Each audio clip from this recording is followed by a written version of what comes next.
how does that happen? Well, usually the way around that is to say, well, obviously there was some missionaries that came in, before this, this fur trader or whoever it was, or ethnographer, whoever it might have been. That was, George Catlin, the Indian artist, who spent time with over 100 different Indian tribes for over a period of decades and decades, reported in his book, Last Rambles, very interesting book, because what he did was he started collecting stories from the Indians. And at the conclusion of his book, he says, well, for all their different customs that they have and languages and traditions, they all seem to have one thing in common.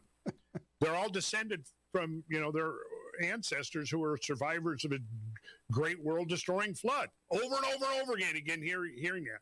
Now, of course, a lot of those tribes that he was at, he was the first, Caucasian, first European descended person they saw. So clearly, it's not a case of some missionary coming in there telling them the story of Noah, and then they decide that they're going to graft that into their, into their whole theological tradition.